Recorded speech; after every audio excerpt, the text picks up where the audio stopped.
I remember Padre Pio warning us, in his grave and tender way, that there is no condition more perilous than false peace, the dying calm of a soul persuaded it is safe. The Lord cannot enter where self-satisfaction reigns, he once whispered after confession. Among the visions he shared, none left us so shaken as the one where heaven allowed him to see a man who departed this life utterly convinced of his salvation. Padre Pio never revealed his name. The story came to us only through the brothers who tended him afterward, when he was pale as linen and silent for hours. It was one evening, late in the chapel of San Giovanni Rotondo. Only the red tabernacle lamp and 2 candles still burned. The air was cold stone, the smell faint incense. Padre Pio knelt, still and bowed, when the silence began to thicken, a presence unseen but drawing near, and the soul was about to appear. The chapel was closed to pilgrims. It was late, perhaps near midnight, when the brothers left Padre Pio alone to pray before the tabernacle. They said his habit was already damp from hours of kneeling. Only one lamp burned, that same small flame that had flickered before 1,000 nights of prayer. In that dim light, Padre Pio's face reflected both exhaustion and waiting. The silence was dense, alive. He prayed with his forehead against the wood of the kneeler, lips barely moving. Then came the subtle shift, the kind no man can explain, when another will enters the silence. He did not look up at once. He once told us that true visions come uninvited, and always with sorrow. It is not sweetness, he said, but the weight of judgment that speaks.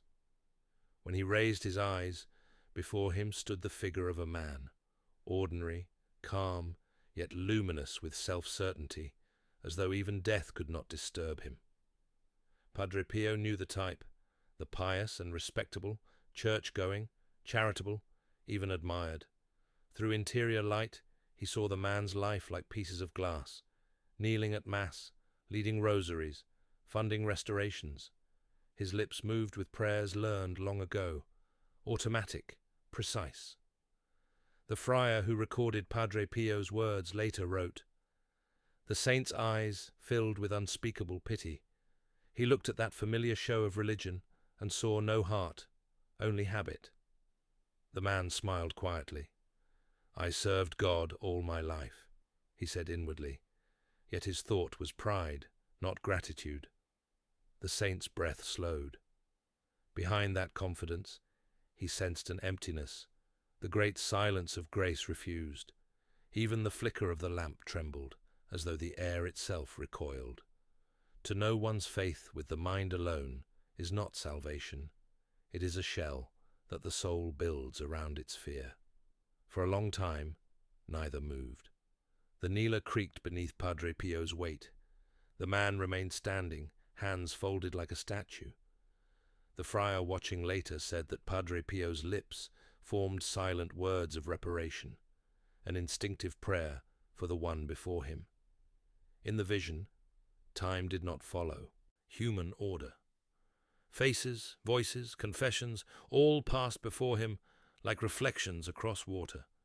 Each one showed how gently Christ had drawn near, in illness, disappointment, in those sudden impulses to humility that the man ignored. Padre Pio pressed a hand to his heart. He once told us, "The mercy that knocks many times, when refused, becomes the judgment a soul writes upon itself." The man still believed he was praying, yet in heaven's light his prayer had become soliloquy. He spoke only to his own virtue. In such silence, hell begins not with hatred, but with perfect self-contentment. Padre Pio saw the man kneeling at a confessional long ago, clean collar, polished shoes, beads of a rosary in one hand. He confessed moral faults, yet each word was rehearsed. There was no tremor of sorrow, only relief at keeping appearances intact. He perceived the priest's blessing fall like light upon stone, powerful, yet without entry. Confession without sorrow is not confession, Padre Pio once told us. In the glow of the tabernacle, he murmured, How many confessions are words only? The soul had received absolution countless times, but never allowed grace its wound. The result was spiritual paralysis, masked as peace. The presence in the chapel stiffened, as if the light itself accused. The man's smile dimmed. I was devout, he insisted inwardly. Yet Padre Pio felt the cold that accompanies presumption, the refusal to need mercy. Outward religion had silenced inner conversion. In mystical light, Padre Pio beheld the man's interior, a chamber of polished intentions, clean but lifeless.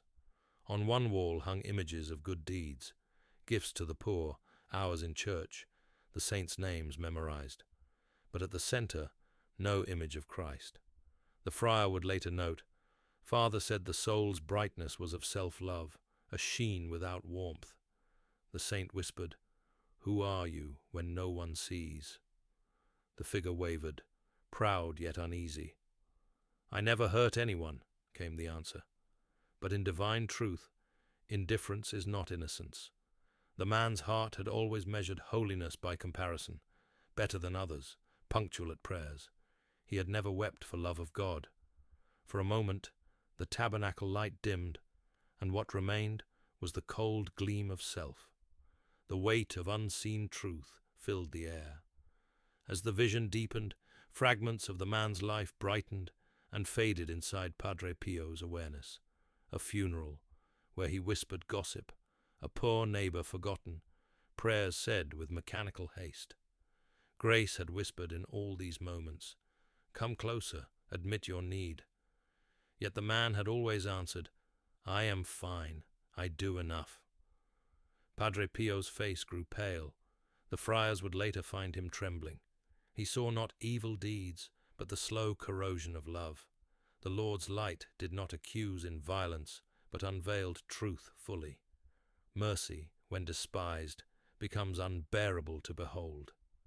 The man still smiled faintly, certain that the vision would confirm his righteousness. Presumption lies the deepest blindness. It calls judgment peace, and hears correction as praise. The rosary on Padre Pio's hand grew warmer, beads clicking a rhythm of grief. Each Ave Maria struck like a bell across eternity. The man's expression turned upward, believing himself already before Christ's throne. He saw himself crowned with light, surrounded by praises of angels, yet the light did not hold. It flickered, thinning as truth approached. Padre Pio heard an inner cry, Lord, show him what he truly loves. Then the illusion fell. His crown became smoke, his garments ash. The false heaven, built upon self-satisfaction, dissolved. Suddenly, darkness gave way to unbearable clarity. Every intention was shown as it was. Charity poisoned by pride, prayers spoken to be admired, purity kept from vanity, not love. The soul stood naked, stripped of illusion, and Padre Pio wept. Such souls, he later told Brother Elias, are harder to save than the blasphemers, because they make idols out of their virtues. Holiness without humility is a mirror turned away from light. Chapter 7, 178 words. Fighting despair, the man protested, I gave alms, I built churches, I knelt through every holy day. Padre Pio did not answer. The divine voice did, not loud, but vast, calm as eternity. You have received your reward. In that instant, years of human praise echoed back like empty wind. Every hand clap had been counted already. What he thought stored in heaven was spent on earth, the currency of admiration. The saint's tears fell on the stone floor. His prayer was pure pleading, that even now mercy would pierce pride. But the soul could not grasp the wound. Self-justification hardened into armor. The air around the tabernacle seemed to breathe sorrow. Heaven is love freely received. Hell is mercy endlessly refused. Then came the true light. Not flame, not color, but presence itself. Padre Pio fell prostrate, crying softly, Lord, have mercy. The man too was drawn into that brilliance. It penetrated not skin but intention, dividing thought from truth. All his life he had met Christ in the Eucharist without love. Now the same presence stood unveiled. There was no anger, only a radiance that revealed. "Show me my works," the man said. The light obeyed, but without charity works crumble. Each mass attended without conversion faded like dust. When the light withdrew, silence reigned. The man's certainty was gone. His last gesture was bewilderment, not hatred, but incomprehension that his piety had not sufficed. Padre Pio whispered, "Lord, let him know you even now." But heaven was silent. Freedom's final choice had long been made.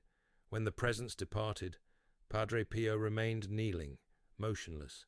The 2 candles near the altar had burned low. Wax pooled like tears on the stand. For a long while he did not move. Brother Giovanni found him near dawn, leaning against the prie-dieu, face pale as death. He whispered only, "Pray for those who think themselves safe."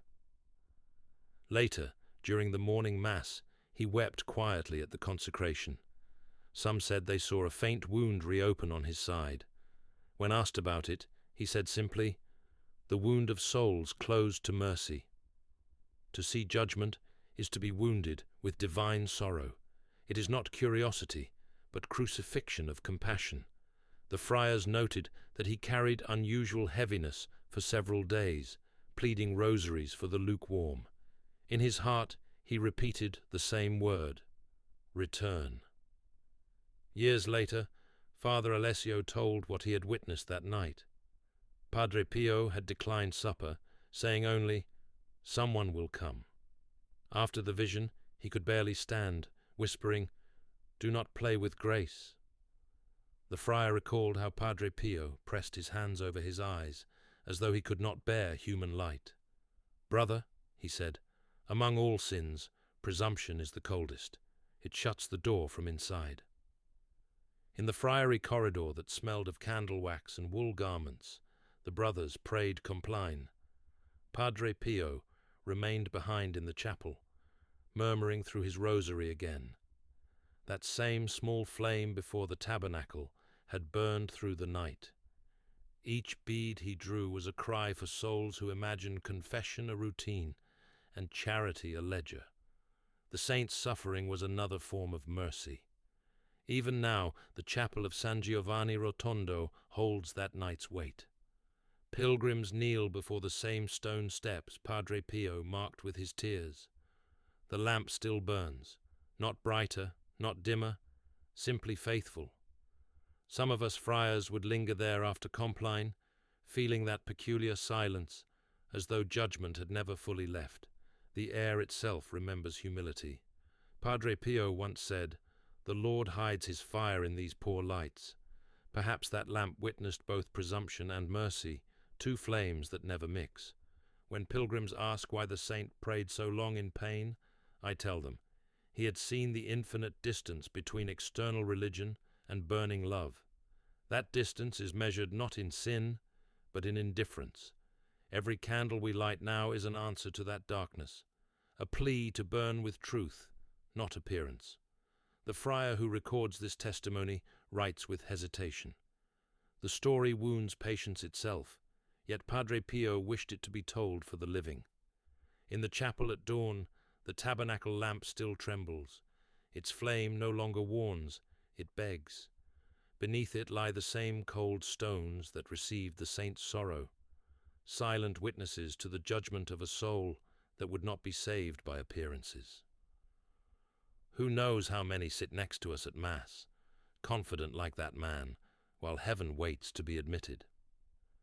Padre Pio's final whisper that night was barely audible. Better to tremble now in confession than to stand proud before that light. The friar touches the worn kneeler where he once prayed and says nothing more. Only the steady flame remains, bending slightly, as if breathing with unseen mercy. In the chapel, the single tabernacle lamp burns on, the same pale red glow. It casts no shadow, only the quiet breath of unending vigil. It is said that Padre Pio, even in death, prayed before that flame. Light without noise, remembering judgment and pleading for mercy.